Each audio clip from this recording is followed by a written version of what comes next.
Okay, welcome to the new Roberts & Co. global headquarters. I needed that. If it sounds like I've got a cold, if it looks like I've got a cold, I've got a cold. I'll try and edit out the snivelling, but when you're self-employed, the show must go on. Today, a little behind the scenes, a little glimpse behind the scenes of Roberts & Co. Also the jewellery trade here in the UK in general. We're going to take a look at hallmarking, and this is a batch of hallmarking I've just got back from the goldsmiths company Assay office, so we can open this up and I'll show you what the process looks like. Now, normally content, this kind of content would have, if it's done well, would be a story, and stories have a start, a middle and an end.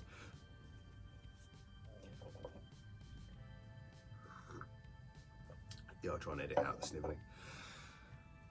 However, the hallmarking process and this part of the process for these is very much just the middle of there's some tie clips in here and some gold wedding rings. I probably started these about 2 months ago, maybe longer, and some of them I probably won't get round to finishing for another couple of months until we're running low on them again, and it's a panic. And the reason I've got to open this today is I got the tie clips, a batch of tie clips made because we were running low. We ran out last week.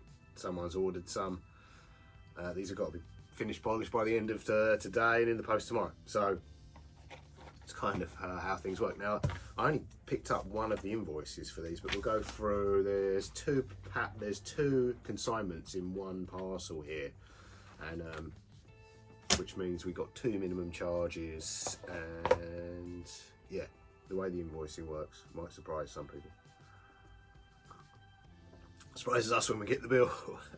Right, let's bring you in a little bit closer. First time filming this up, so I don't know how this looks, but let's bring you in a little bit closer and we'll open this up. So in this submission to the London Assay office, we separated our consignment into 2 different packets, one for gold and one for silver items. For packets with 1 to 2 items, the fixed charge is £16. For those with 3 or more, the fixed charge is £20, and then each standard mark is a £1.30 charge per article. We opted for the standard service with traditional struck marks, and we ensured that our maker's mark was applied beforehand to each piece. So the total charge for the silver packet, which was 50 tie clips, was a fixed charge of £20, and then 50 £1.30s, which is £65 plus tax, VAT of £17, giving us a total of 102. And the gold for the 13 wedding bands, fixed charge of £20, 13 £1.30s, which is £16.90, plus tax, VAT, £7.38, giving us a total of £44 and 28p. Okay, so we have 50 sterling silver tie clips.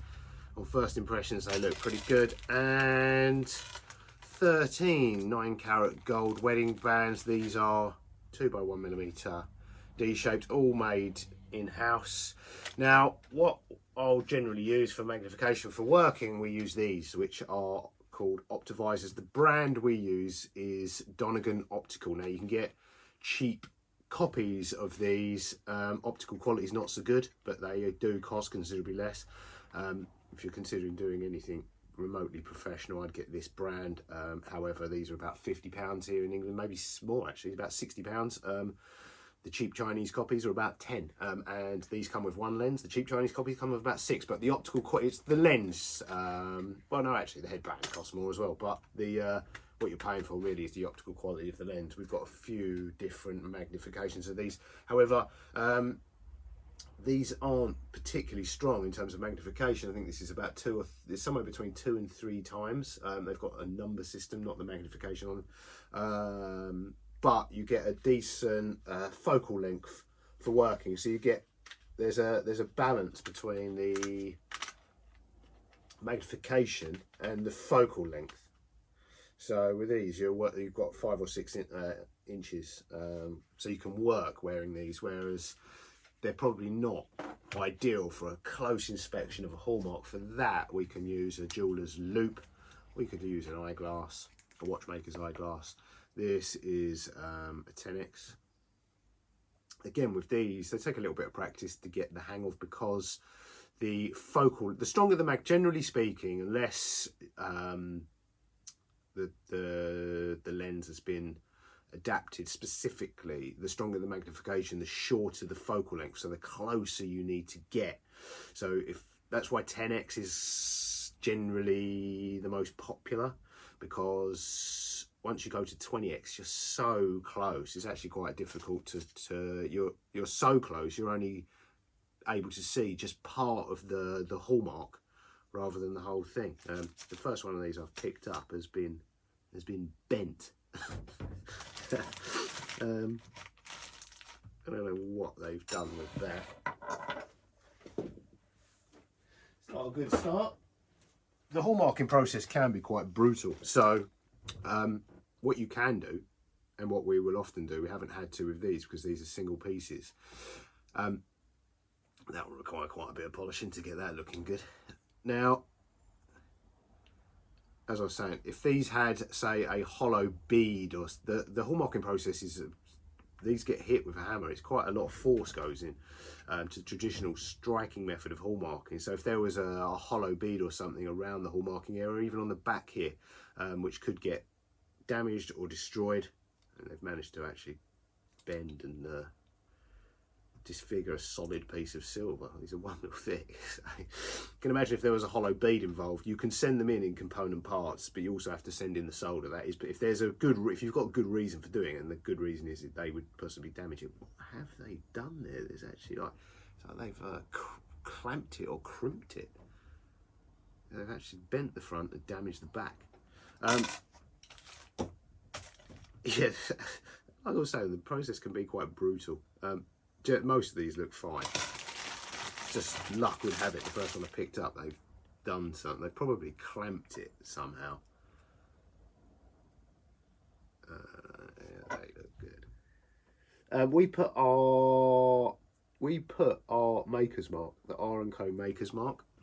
You can get them to do it. However, the reason we put the maker's mark on, it almost it sort of prompts them in where you could just mark a pen on or give written directions, but where we put obviously we put our maker's mark on, it prompts them to where that we would like the hallmark to be, because once these are folded up and we've cleaned and polished them, that will be the back of the hallmark. Left to their own, if we just sent it in with no direction, they could put it absolutely anywhere, and we could end up with a hallmark on the somewhere not aligned with anything, just randomly, probably left to their own devices. They'd stick it in the easiest place would be bang in the middle, which would be on the fold. So the reason we put our own maker's mark on it gives some, although they don't always play, like I've put it in a certain position, sent written instructions, marker pen, and they've still done their own thing. So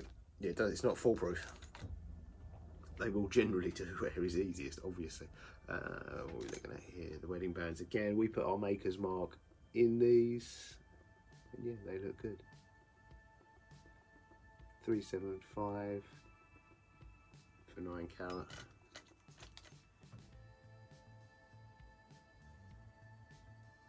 So yeah, we send these in semi-finished, and by that I mean they're cleaned and pre-polished, but they're not, because the process is relatively brutal. There's no point in sending them in fully finished. You could get them lased. We could send in completely. You can send in fully finished pieces, but then they're going to need some amount of refinishing, or you could have them lasered, and then there'd be less work. But I mean, that if we'd have finished that one that they've managed to crimp and bend, it'd be back to the drawing board in terms of finishing. But these were, so yeah, we've sent these in roughly just with the first stage of polishing, and now we can go, because sometimes I don't know if you can make that out on the back there, like the back's got a little bit disformed. So what we will quite often do is put these in a flatting press, certainly hammer them back flat.